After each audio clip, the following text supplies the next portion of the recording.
विश्राम करते कितने सुंदर लगते हैं। पुत्र मारुति, आप यहाँ पर हैं। हम पूरे महल में आपको ढूंढ रहे हैं। चलिए भोजन कर लीजिए, सब लोग आपकी प्रतीक्षा कर रहे हैं। राजमाता, माता ने जितने लड्डू भिजवाए थे हमने सब खा लिए। आप हमें भूख नहीं है, कृपया करके आप लोग भोजन कर लीजिए और हम यहीं प्रभु के पास रहेंगे। ठीक है, हम अभी आते हैं, फिर आप विश्राम कर लीजिएगा।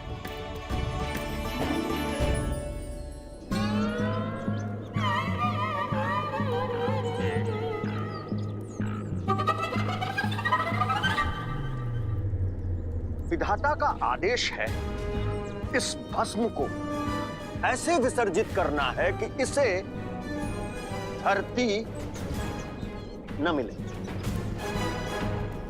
हे मारीच, हमारे प्रिय भ्राता, अपनी माया से इस भस्म को ऐसे उड़ा दीजिए कि अनंत काल तक ये घूमती रहे इस आकाश में।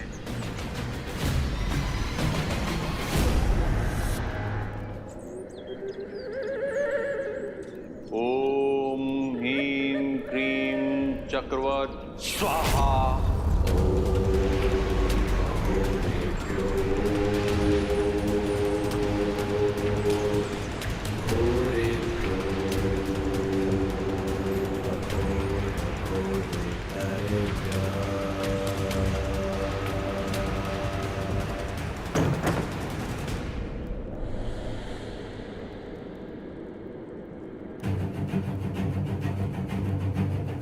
कौन है? कौन है यहाँ?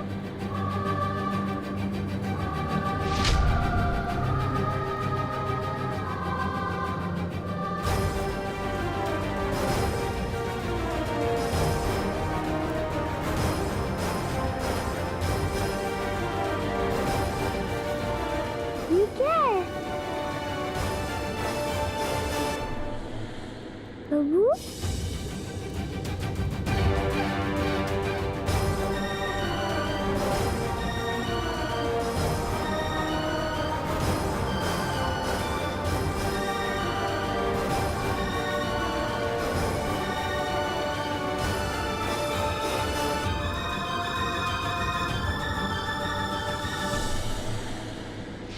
ये भस्म कैसा है जो हमारे प्रभु के ऊपर गिरा है?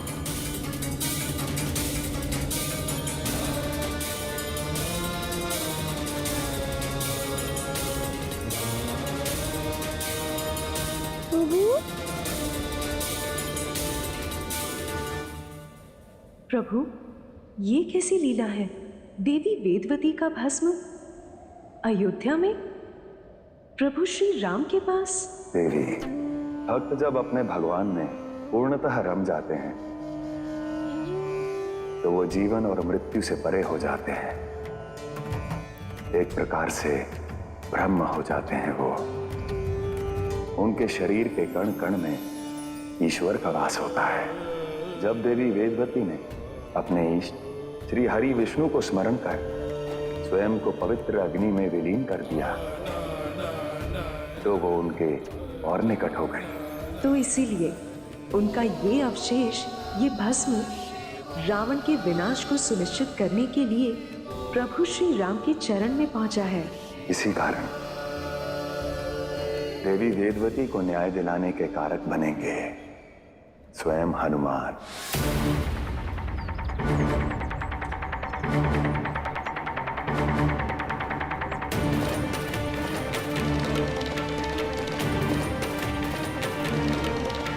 आश्चर्य, ये भस्म तो पूरे आकाश पर छाया हुआ है। ऐसी शुभ घड़ी में ऐसा विनाशकारी दृश्य, इसका संबंध हमारे प्रभु से तो नहीं। हनुमान, हनुमान,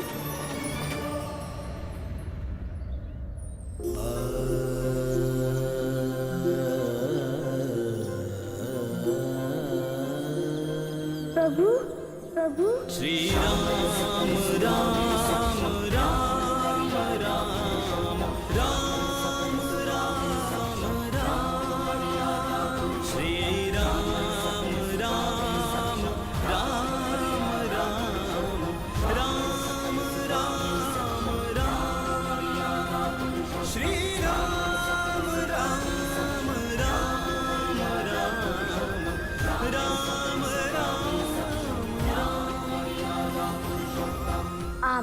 उचित सोच रहे हैं हनुमान।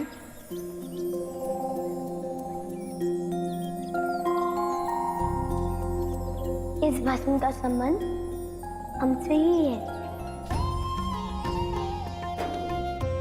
कैसे प्रभु?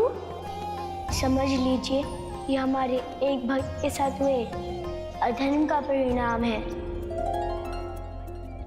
ऐसे तो आप हमें आदेश दीजिए प्रभु। जिसने ये अधर्म किया उसका हम सर्वनाश कर देंगे।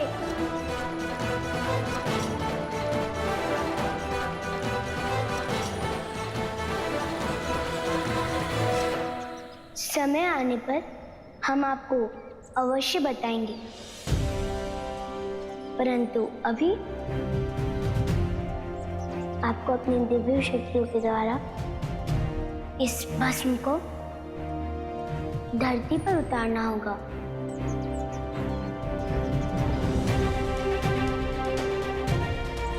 और इसे सुरक्षित करना होगा। जो आज्ञा है प्रभु।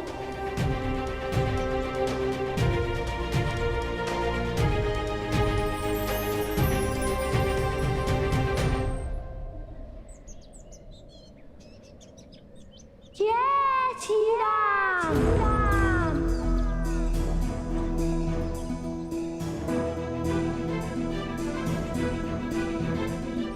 जय हनुमान ज्ञान गुण सागर, जय कपीस तिहु लोक उजागर। जय हनुमान ज्ञान गुण सागर, जय कपीस तिहु लोक उजागर। राम दूत अतुलित बल धामा, अंजनी पुत्र पवन सुत नामा। जय हनुमान ज्ञान गुण सागर, जय कपीस तिहु लोक उजागर। राम दूत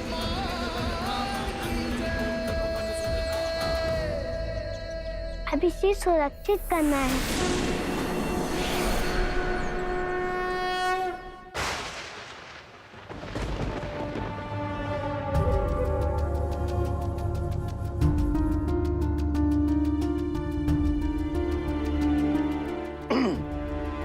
महाराज, यमदूत भी नहीं पहुंच सकते। ब्रह्मांड में ऐसे स्थान पर स्थापित किया है वेदवती की भस्म को।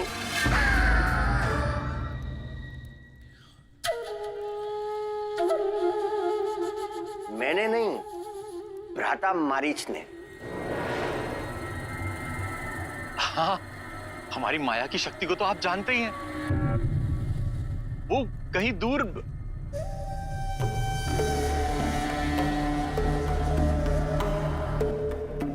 दिखाई क्यों नहीं दे रही? दूर कहीं स्थापित हो गई होगी विधाता। जला दो इसे। नहीं नहीं नहीं विधाता, विधाता नहीं, विधाता ऐसा मत कीजिए। आप तो हमारी माया को जानते हैं, हम सत्य कह रहे हैं। वो स्थापित हो गया होगा। आप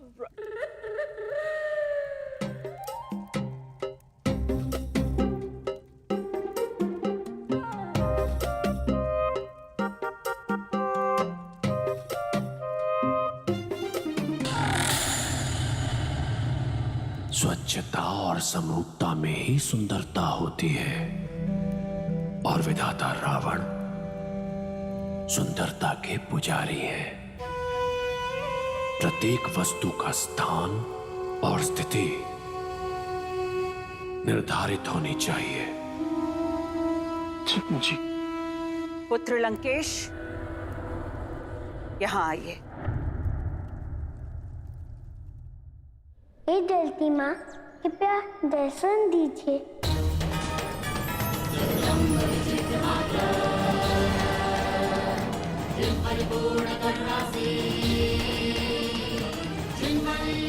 प्रणाम माता। पुत्र हनुमान, कहिए, क्यों स्मरण किया हमें? माता, प्रभु का आदेश है इस भस्म का अपने पास सुरक्षित रखिए और प्रभु की अगली आज्ञा की प्रतीक्षा करें। अर्थात अवश्य ही भस्म अत्यंत मूल्यवान है।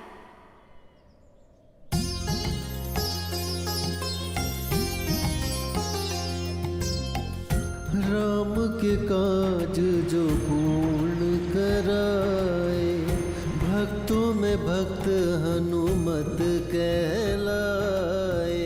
हनुमान बांधी ऐसी भूमिका, आधार बनावे सीता जन्म का। श्री राम जय जय राम, राम श्री राम जय जय राम।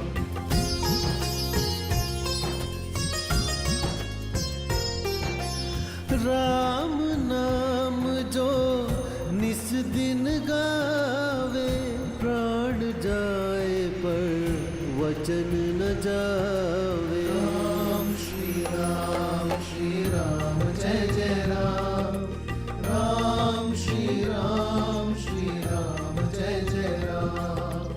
धन्यवाद माता।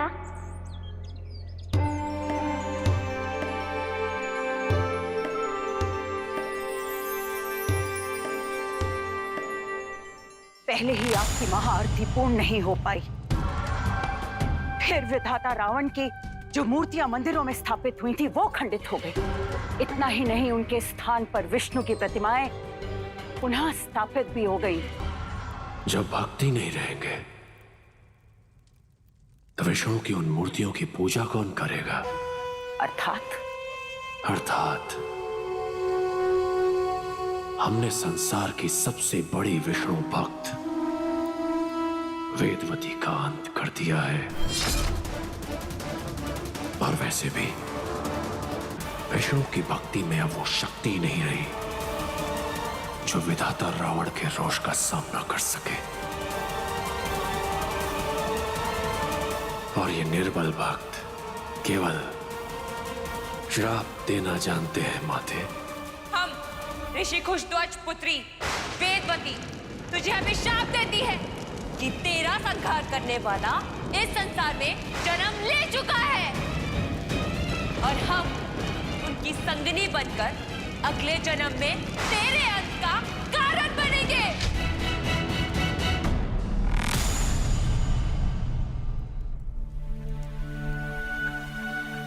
हमने कहा था ना कि भगवान सब ठीक कर देंगे। रावण के अधर्म के रथ को रोकने के लिए प्रभु ने अपनी लीला रच दी है, और अब पूरे क्षेत्र में प्रभु की मूर्तियां पुनः स्थापित हो चुकी हैं। भक्त पूजा अर्चना भी आरंभ कर चुके हैं महाराज। हमें भी सुखद अनुभूति हो रही है गुरुदेव। ऐसा प्रतीत हो रहा है जैसे प्रभु स्वयं धरती पर पधारे हो। संभव है देवी, भगवान के आगमन का आभास भक्त को हो ही सकता है। यदि ऐसा हो कि हम स्वयं उनके दर्शन कर पाएं, और प्रभु के साथ साथ उस पुत्र के भी दर्शन हो जो कदाचित हमें भूल ही बैठे हैं, तो हम तो धन्य ही हो जाएंगे स्वामी। महाराज अयोध्या से पत्र आया महाराज।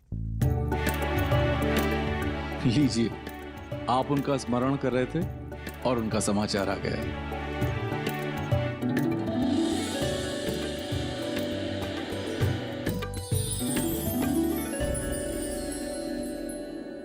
लाइए।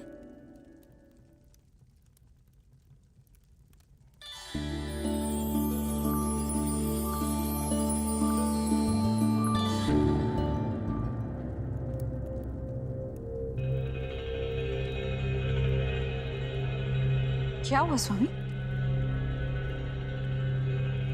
देवी, आपके पुत्र सकुशल हैं, स्वस्थ हैं, चिंता का कोई विषय नहीं है। हम भी देखेंगे उन्होंने क्या लिखा है।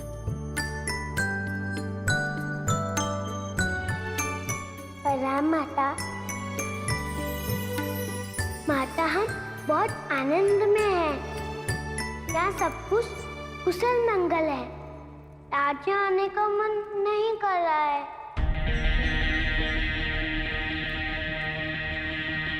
पिताश्री की तरह आप भी हमारी चिंता से मुक्त हो जाइए।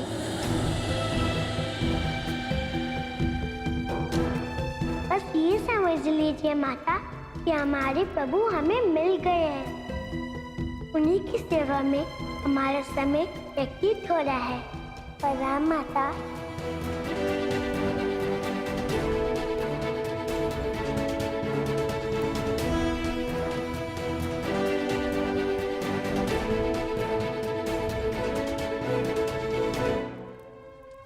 स्वामी, हम आज ही अयोध्या के लिए निकलेंगे।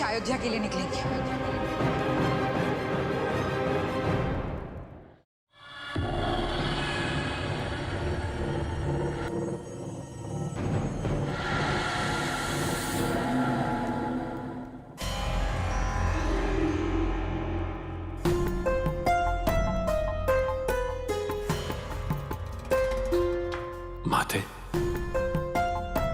आप इतनी विचलित क्यों हैं?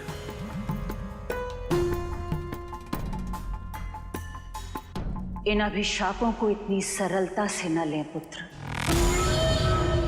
प्राप्त किया हुआ वरदान और दिया हुआ श्राप कभी खाली नहीं जाता। जो शक्तिहीन होते हैं, जो कुछ नहीं कर सकते, वे देते हैं श्राप। जो दशानन रावण का कुछ नहीं बिगाड़ सकते। आज आप क्षमता के शिखर पर हैं। इस कारण कदाचित इसकी गंभीरता का आभास नहीं है आपको, परंतु स्मरण रखिए, समय काल कल्प से परे होता है श्राप। और एक श्राप आपको रघुकुल से भी मिला था, जब आप विश्व विजय करते हुए वहां गए थे।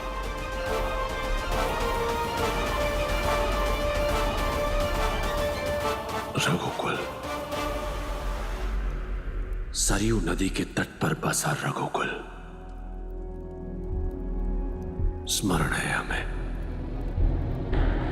जब हमारा युद्ध अयोध्या के राजा आरण्यक से हुआ था। राजा आरण्यक, हम आपको अंतिम अवसर देते हैं। हमसे क्षमा मांगकर हमारा आधिपत्य स्वीकार कर लीजिए। हम आपको प्राणदान दे देंगे।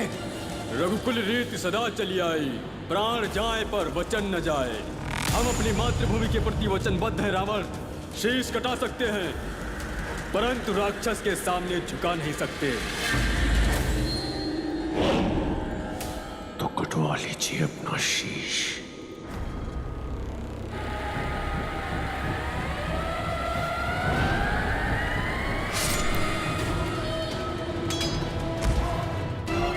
तुमने हमारी छल से हत्या की है रावण। हम तुम्हें श्राप देते हैं।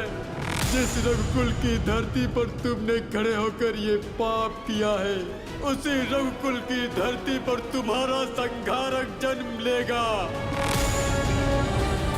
एक रघुवंशी ही तुम्हारा करेगा अंत। पराजय की लज्जा से बचने के लिए अभिशाप देते हैं ये दुर्बल प्राणी। अयोध्या पर विजय प्राप्त करने के पश्चात अत्यंत आनंदित थे हम।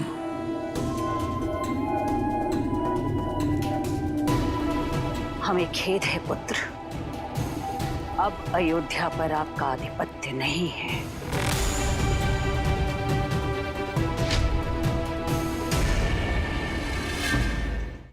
वहां आप दशानन यज्ञ में लीन थे और यहां रघुकुल के राजा दशरथ चक्रवर्ती सम्राट बन गए।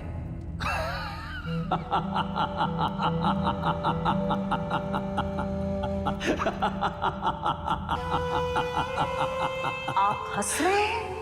आपने इतना शुभ समाचार जो सुनाया है माते, अब यही उचित अवसर है विधाता रावण के आधिपत्य का विस्तार करने का। हम अयोध्या जाएंगे। यदि राजा दशरथ ने हमारी अधीनता स्वीकार कर ली तो उत्तम, यदि नहीं की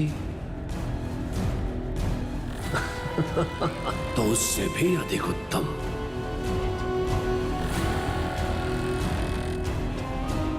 क्योंकि युद्ध भूमि में राजा दशरथ की हम वो दशा करेंगे कि फिर कोई भी चक्रवर्ती सम्राट विधाता रावण का विरोध करने का साहस नहीं करेगा। अब देखते हैं रघुकुल में कौन बनेगा विधाता रावण का संहारक।